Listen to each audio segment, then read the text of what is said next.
Hey guys, it's Ryan Olson here, and this is going to be the first episode of my YouTube channel. I'm really happy to have you guys and to start this up. It's going to basically just be all about college basketball, and I love college basketball, and I'd love to share my passion with you guys. I'll just talk college hoops. I love it. So today I want to just kind of kick things off and talk about St. John's. They're my number one team. I love the Johnnies, fan for life. But I'm going to be open to, this is not just going to be about St. John's. I'm going to open the floor to talk all things college basketball going forward. But for today, let's focus on Mike Anderson and what he's done with the St. John's Red Storm. 16-11 overall record this year, 10-9 finish in the conference. I mean, winning 10 games in the Big East is definitely something that is an accomplishment. I think it could have definitely have been a few more wins if they had gotten off to a better start. It was definitely shaky, to say the least, in the early going. But Posh Alexander, a freshman from our Savior Lutheran, kind of took the country by storm with his defense. I mean, he gets up in your grill, and it's something to watch. I love watching him. He's probably one of my favorite St. John's players to come through the program.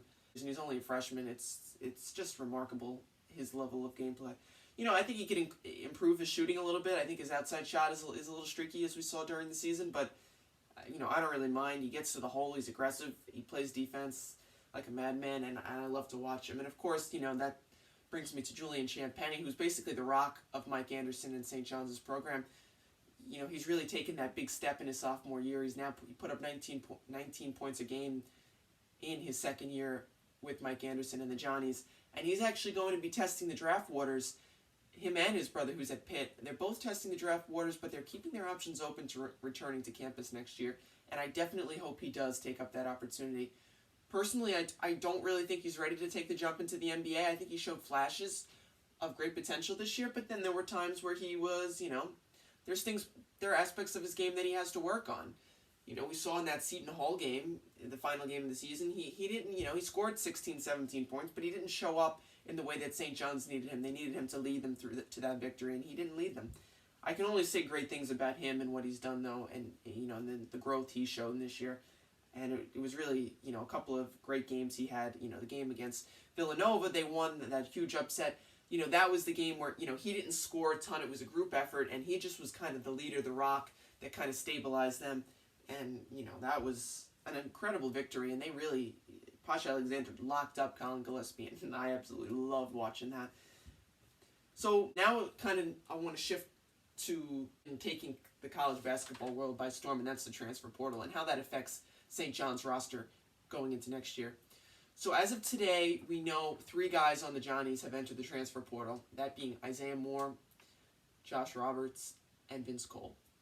So Isaiah Moore, not really a crazy surprise. He was in the doghouse with Mike at numerous points during the year. Really good around the basket. Had a lot of really good dunks, actually. Came on SportsCenter a couple of times. I really liked him. I liked the size he brought. But all in all, I don't think he was really so happy maybe here at St. John's. We have breaking news coming from St. John's. Backup point guard Jonathan Mcgriff has decided to transfer from the program. This doesn't come as a shock because of his minimal playing time last year with the Johnnies. The presence of Posh Alexander as well as Rasheem Dunn made it very difficult for Jonathan to see the court. Knowing that things would probably only get harder with the new class coming in and the progression of the Johnnies, he figured his best step would be to leave the program. We wish him nothing but the best going forward, but St. John's has to fill these roles quickly if they want to remain a contender next year. But let's resume back to normal programming. Thank you. Wherever he pursues his career. The same going for Josh Roberts and Vince Cole.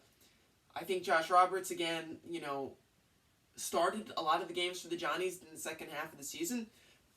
But you would look at the end of the game, the box score, and you'd see 10, 15 minutes of game played for Josh. And, if you start the game, usually you play more than that. He would come in the beginning, and then he would come in a little more. But he wouldn't play that much consistently. And I think that's what he's going into his senior year he's really looking for.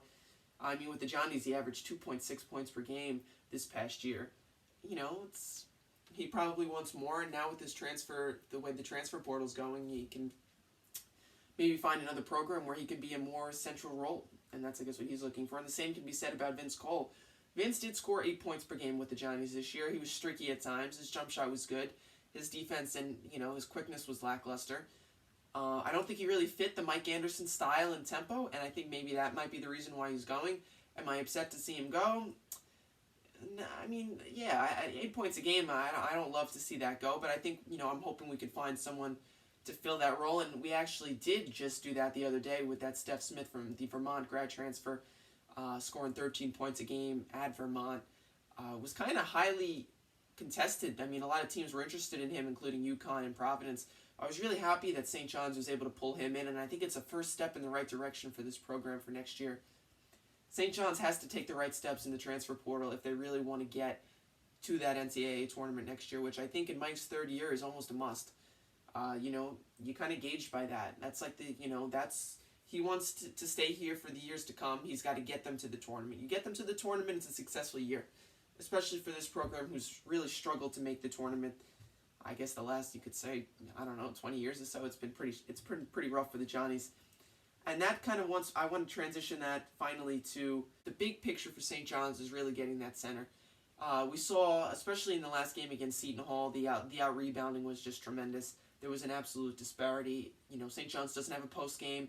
They don't have a consistent rebounding. And, small ball can only take you so far. And we saw that with the Johnnies. As they got hot down the rest of the year, they played well. But when you can't grab, rebound, when you can't get those second chance points, create more opportunities at the hole, you're not going to be able to win those games, those tight games. And we saw that. So we saw big guys. We saw the kid from Louisville, from Lawrence Woodmere Academy, leave. We saw Qudus Wahab from Georgetown leave. These are guys that St. John's has to reach out to. Now, I don't know if Wahab would want to, stay in the Big East and whatnot, but the moral of the story is you got to get me a 6'10", 6'11" guy that's going to be, he's going to be that rim protector. He's going to get those blocks. He's going to get those rebounds. He's going to score at the basket. You don't need an outside game. I mean, you don't need it necessarily for him to be a big-time scorer. You just need for him to be a presence at the rim. And, you look at St. John's, a couple of 3-stars coming from Lehigh. You have Rafael Pinzon and Drisa Traore, both from Lehigh, and a 6'8" kid from a prep school in Missouri. Now, 6'8" is good, but, we need 6'10", 6'11", when I'm talking about a center. So I'm really excited for St. John's this year. I think Mike has done a great job in his first 2 years, and I'm really thinking that the third year could be the charm for him. I think St. John's should be a tournament team next year, and that's my team. You can see by the shirt, like I said, I love the Johnnies. They're always going to be my team, and of course I'm going to be covering every team, but I figured in my first video that I would talk about them, and I hope you guys enjoyed. Definitely stay tuned for more content. I'll definitely want to interact with you guys if you have any questions, want to just talk anything college basketball. I love to. And this is Ryan Olson. I'm going to be signing off for now, but thank you again for tuning in, and have a good one.